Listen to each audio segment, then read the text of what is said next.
mañana de este día lunes 19 de junio. Continuamos con más de Primera Página. Le consultaba antes de irnos a la pausa, diputado, ¿cuáles son las prioridades de la ciudadanía venezolana que ustedes han podido palpar en estas visitas que han realizado a distintos estados del país? Porque la verdad es que los ciudadanos venezolanos parecen desconectarse de la política y enfocarse en su realidad.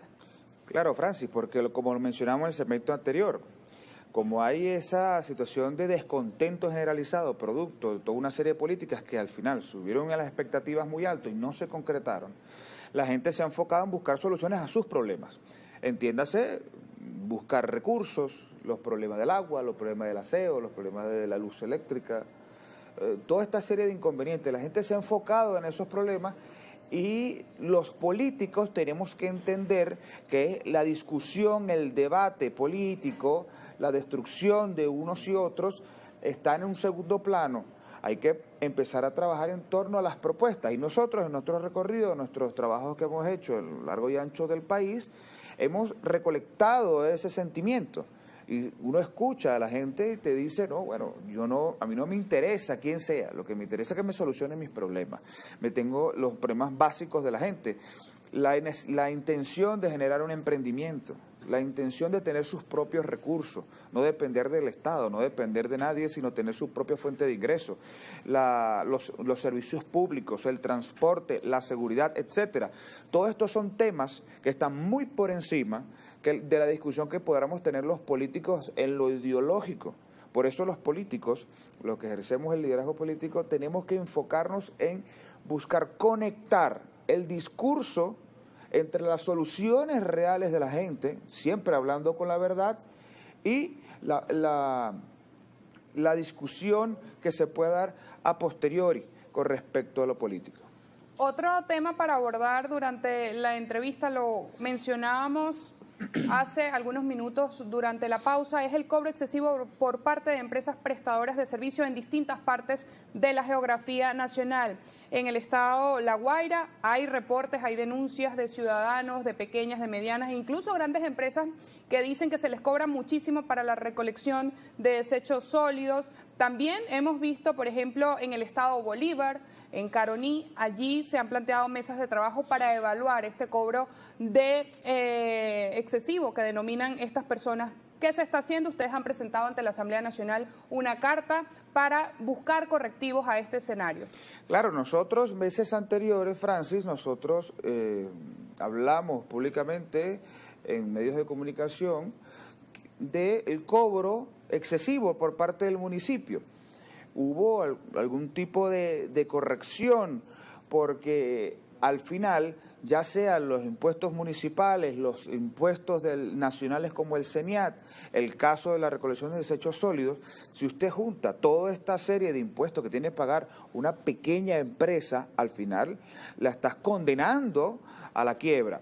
Nosotros hemos dicho públicamente que es necesario buscar mecanismos de diálogo entre las distintas expresiones de la sociedad venezolana para que entendemos que la situación económica de nuestro país está en una situación muy precaria, producto de varios factores. Uno, la destrucción de la industria petrolera, producto de malas políticas económicas del gobierno, también las sanciones económicas que han devastado nuestra industria y nuestra economía, pero el gobierno, en su búsqueda de recursos, no puede cercenar la principal fuente de trabajo de nuestro país, que son los sectores privados. Y no hablamos de grandes empresas, hablamos de los emprendedores. Hoy, en esta situación económica tan terrible que vivimos los venezolanos, es vital cuidar ese emprendedor, esa persona que busca sus recursos. Por eso, Francis, en el punto específico que me preguntabas, nosotros introdujimos una carta a la Comisión de Administración y Servicios. ¿Qué plantea de la Asamblea Nacional? Nosotros planteamos que se abra una investigación sobre la empresa Grupo Protecnia. ¿Por qué? Porque hemos tenido denuncias en todo el Estado. Esta empresa ejerce en el Estado de La Guaira. Hemos venido haciendo seguimiento a toda esta serie de denuncias y nosotros pedimos que se abra una investigación para que nos expliquen ¿cuál es la forma en que ellos determinan qué tiene que pagar uno u otro? ¿Por qué cuando las personas tienen que ir a Corpoelec para pagar energía eléctrica los obligan a pagar aseo urbano? Y entiéndase que incluso el relleno sanitario y el aseo urbano pueden llegar a un punto que son más caros que la luz. Unas cosas terribles. Tenemos reportes de tres negocios en la parroquia Carayaca. ¿Cuáles son los fundamentos para este cobro o las escalas o la metodología que se aplica para el cobro? Bueno, no lo sabemos, no lo han explicado al país. Y la forma en que ellos vienen trabajando es una forma bastante perjudicial, porque lo que se estaba diciendo, hay reportes de 3 empresas en la parroquia Carayaca que tuvieron que cerrar porque le cortaron la luz, porque no tienen para pagar. Estamos hablando de 8.000, 10.000, 15.000 bolívares. Y llega un punto que nosotros, que hemos estado haciendo un seguimiento de estos casos, hemos hablado con algunos negocios y nos dicen, bueno, yo tenía 9 empleados y ahora tengo 6. ¿Qué pasa con esto? No se trata de que la empresa quiere pagar menos. Estamos dejando por fuera familias que dejan de trabajar, dejan de obtener recursos, dejan de tener espacios de trabajo, producto a que la voracidad fiscal del Estado, sumado al CENIAT, sumado al registro, sumado a las prestaciones de servicios, hace que las empresas, pequeñas y medianas empresas, tengan que reducir personal, tengan que vivir día a día nada más. Diputado, tenemos participación de la audiencia a través de la red social Twitter. Seir Contreras presenta esas inquietudes, esas preguntas de nuestros televidentes. Seir. Sí, Francis, buenos días a nuestro invitado y a la audiencia que se va incorporando al programa. Pedimos en esta parte respuestas cortas para poder leer varios comentarios. Voy a comenzar con Remigio Sacriste. Dice, buenos días, feliz comienzo de semana. Todos hablan de primarias, elecciones, pero la verdad el nuevo CNE es todo un boicot. ¿Y quién va a confiar en políticos que cohabitan con el Ejecutivo? Ya nadie cree en ustedes. ¿Qué decir al respecto?